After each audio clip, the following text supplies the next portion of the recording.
Like, the issue was me, okay? Gorilla said he got 99 problems and the biggest one is me. Baby, I was my biggest problem. What's up, everybody? It's your girl Britt, and I just want to thank you for coming to my page. Today's video is so special. It is my 1 year, yes, 1 year Fitaversary. I've never been consistent on a weight loss journey before, and I'm so happy that I made it here. I've also lost 40 pounds in total, and I've been able to keep that weight off. So today's video, I will answer some of the questions I get asked often, but ultimately I'll give you all the 6 steps that truly got me to this point. So stick around, learn more, and if you have any questions, you can always hit me up on Instagram at Britt, and we can talk about what you're trying to achieve. So let's get right into it. So before I get into how I lost the weight, I think it's very important to know why I got started. So my heaviest weight was 215 pounds. I have never been over 180. And so the scale just kept creeping up. Once I got to 190, I was like, okay, I can lose that weight. That's no problem. The issue was the scale didn't go down. It kept going up. And I was just like, hold on now. Hold on. Things weren't right. Like, my knees were hurting. My ankles were swelling. And regarding my ankles, like, I have an autoimmune disorder that I've been managing since I was like 12 or 13. So I'm thinking, like, maybe something is happening that's causing this weight gain. Am I getting another disorder? Like, what is happening? Went to the doctors. Everything was totally fine. Apparently I had something called a loose ankle, and I got all that situated. Like, the issue was me, okay? Gorilla said he got 99 problems and the biggest one is me. Baby, I was my biggest problem. I just kept eating.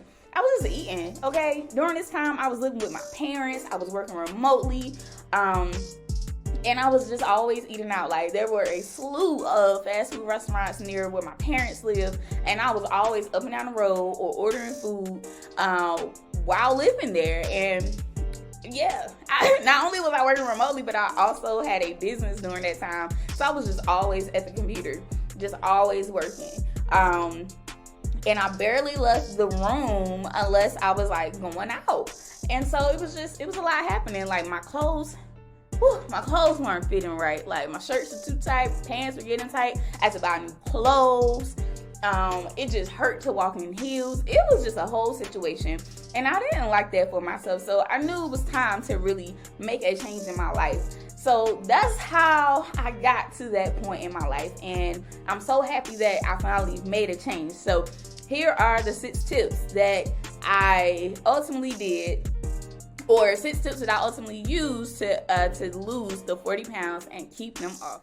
The first thing I did was shift my mindset. I invested in a therapist. I was just going through a lot. Again, I was working remotely, living with my parents, had a business, all this stuff, and I needed to really get my mind back right.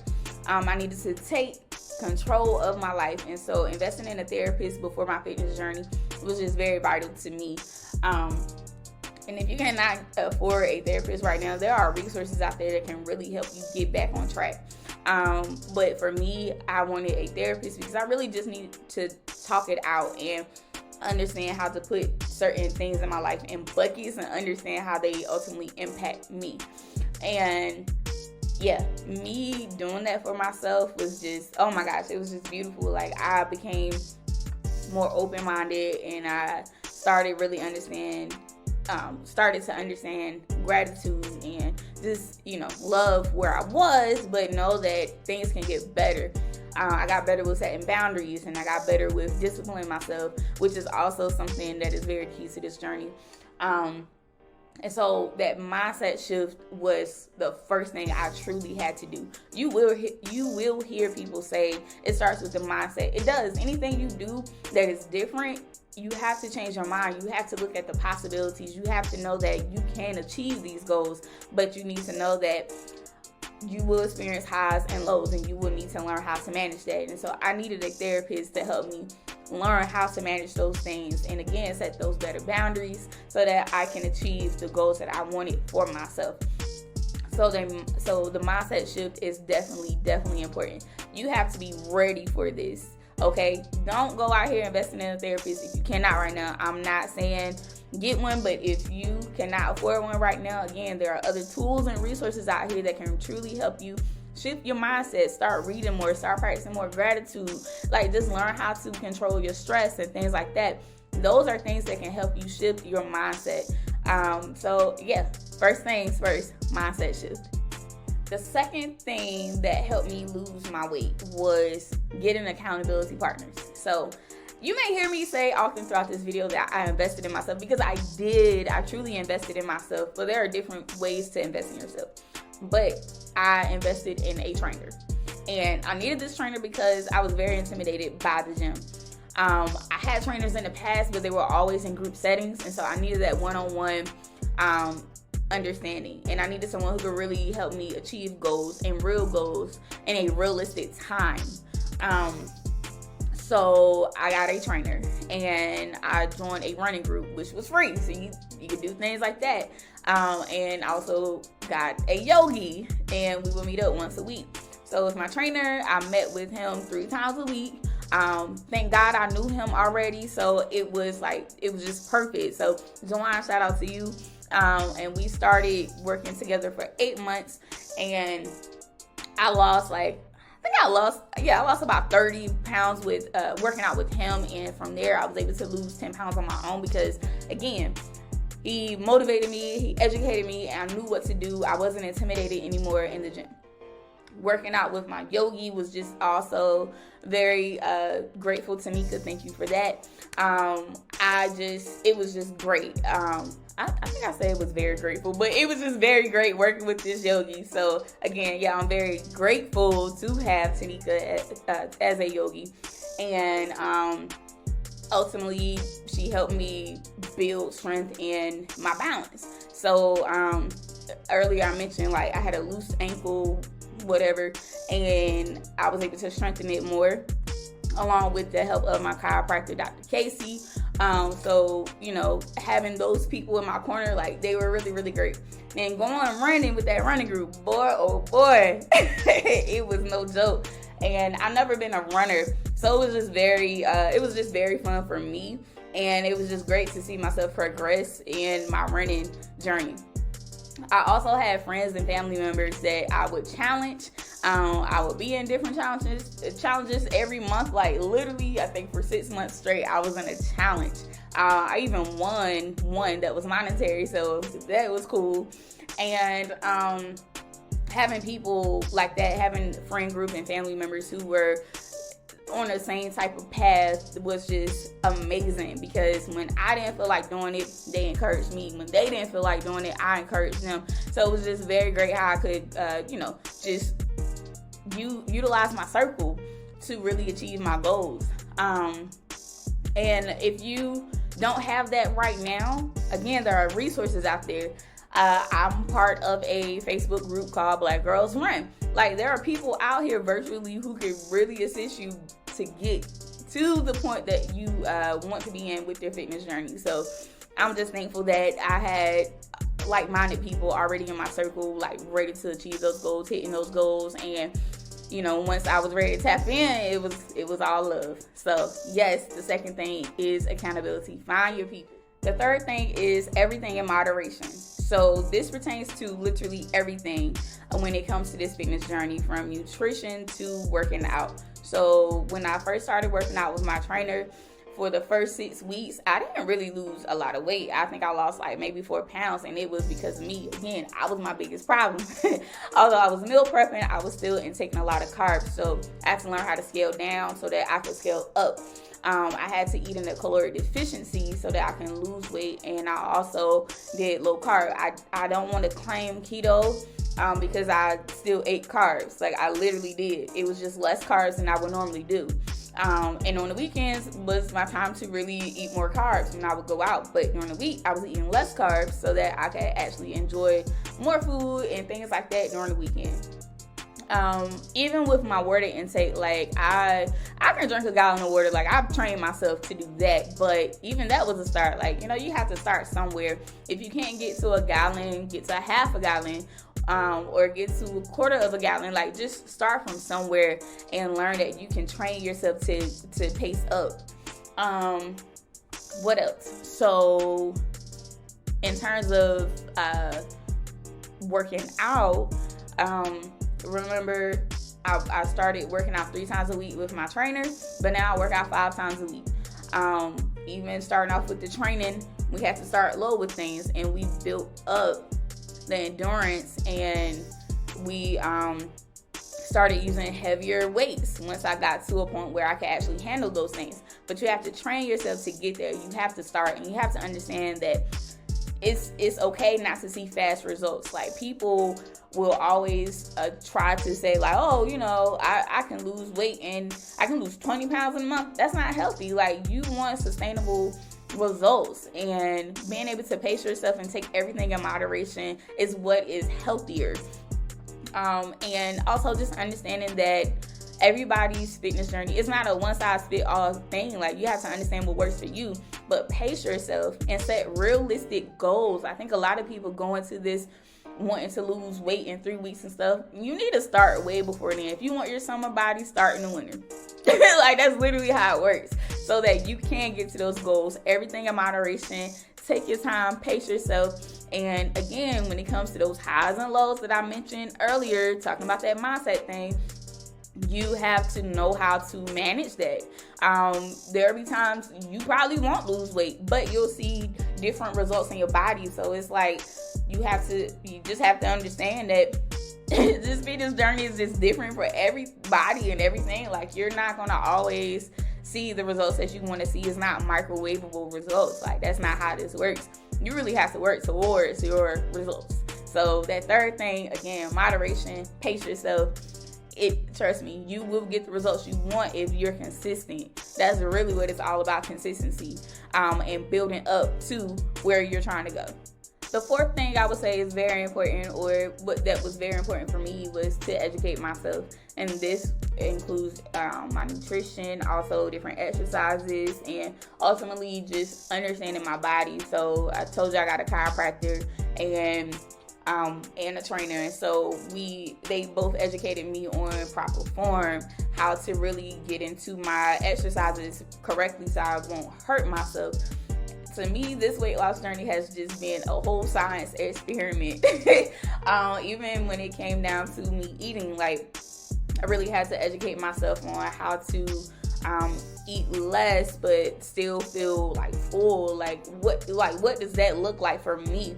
Again, fitness journeys are not one size fits all, so I had to listen to my body, but also understand what it needed in terms of the nutrition, the nutrients, so that I can still be healthy and not deny my body of the things that it actually needed. I actually had to understand, like, how to substitute certain things. So instead of using regular sugar, I'll use stevia. When I go to the grocery stores, I was looking at the carbs. I had to understand that, they do have like keto products. And so I would substitute some of the things that I was normally eating with those keto products, such as my bread. Now, bread is good. I eat peanut butter and jelly sandwiches like nobody's business. So Nature Valley has this keto bread that I would eat, and so it has lower carbs than the wheat bread. But now that I train harder, I have to eat more carbs, particularly on my leg days. So, I had to switch that bread up. So again, it's about educating yourself and understanding what your body needs. And I track all of this information as well. So when I was eating a caloric deficiency, I was tracking all of this on my FitnessPal. But now I'm kind of like doing my own thing. Like, I have a spreadsheet to kind of break down all the macros and things like that, because I do want to lose a few more pounds, but I have to kind of like understand where I am now, educate myself where I am now, and understand what I need, so that I can see the results that I want. So yes, the fourth thing is educate yourself. The fifth thing I would say that was very important for me throughout my journey was discipline. Like, understanding discipline was definitely it was a thing. It was definitely a lot of trial and error, and it's still trial and error. Like, nobody's perfect. I do slip up sometimes, but I know how to get myself back on track. So that's what I love about my discipline. And that's another reason why I got a therapist, because, you know, she taught me how to set those boundaries. So my number one boundary is my phone going on do not disturb at 10. I go to bed before 10 o'clock. I really try to. Sometimes I go to bed later, but most of the time I'm asleep before 10 o'clock and my phone is already on do not disturb. So I'm out like a light. Like, literally, I go to bed at a decent time. Also, when I stopped training with my trainer, I created a calendar for myself to set up what type of workouts I was doing on particular days, along with the meals I need to eat with those particular workouts. So I have to stay disciplined with that so that I can still have my results that I want. Even when it came down to like going out with friends and things like that, like, I've never been a big drinker, so it was nothing for me to say like no to drinking. Every now and then, like occasionally I may get a glass of wine or what have you, but I've just never been a big drinker. So learning how to like cut out unnecessary things in my life was definitely like big for me, so that I can achieve my goals. And yeah, and going back to that rest piece, like, I feel like a lot of time people may not see the results that they want because they're not going to bed at a decent time. Like, you really need to get your 6 to 8 hours of sleep. Like, I'm up early. Like, I try to be in the gym by 7 o'clock. I'm up early. I need to be in bed at a decent time. And I still have work and other things going on in my life. So I really have to I really have to organize and know what to prioritize in my life so that I can ultimately live my life. I'm also disciplined in my self-care. So again, I have a routine where I meet with my therapist and my chiropractor so that I can really just have a fulfilling life. Those are the things that I'm very disciplined in. So yeah, discipline is definitely a big component to this weight loss journey. The last thing I would say that was very important to my fitness journey and what ultimately helped me lose the 40 pounds was loving myself. Like, every part of this journey, I had to learn how to love every bit of it. That's why I was always posting pictures in my stories. It was just for me to document my growth. So the days or the weeks I didn't lose weight, I had those pictures that showed the progression, the difference in my physique, me actually slimming out my stomach, seeing different muscles, things like that. Like, I documented it, all of this, so that I could truly see the results and love on myself even more and keep encouraging myself to go to the gym. So loving where you are is definitely important. And again, don't rush it. Like, everything in moderation. Take your time so that you can really truly have sustaining results and that you can just be healthy. So I had to learn how to love every bit of this journey during the highs and the lows. Not wanting to listen to people sometimes, but ultimately they were right. Like, it's just a lot to it. You just have to learn how to love every bit of it. Maybe you can't wear your favorite jeans right now, but you can get to that point. Love where you are. Just listen. It's such a beautiful thing once you can practice gratitude and understand that where you are right now, it's just a starting point. Like, you're definitely going to get to the results that you want if you keep loving on yourself, understanding that it's just a journey. We're all on it. We're on this journey and we can really achieve the goals that we want. So love on yourself. So although I didn't have any secret diet or no surgery or what have you, I definitely just use these 6 things to keep me encouraged during my journey. Again, I went to the gym and I ate differently. I shifted my mindset. I became disciplined. I started loving on myself more and encouraging myself, and I had accountability partners who held me accountable and I held them accountable. Like, you truly have to find what works for you. Again, this fitness journey is not one size fit all. Like, you have to find out what works for you. And these are the 6 things that helped me and motivated me to get down those 40 pounds. So I really hope that I was able to answer some of the questions that you may ask me. I know I didn't break down a lot of like technicalities with different things, but if you ever have any questions, and if you ever have any questions and you want to reach out, you can definitely do that at Britt Sharice. We can chat it up. I can share the knowledge that I have. Again, I'm not an expert. I'm not a trainer. I'm just someone who's learning as well. And I just want to see better results for myself and the people that's connected to me. So I hope this video was an encouragement to you. Let me know how your fitness journey is going in the comments below. I hope you subscribe to this channel so that we can chop it up in the future. All right, y'all. Have a good one.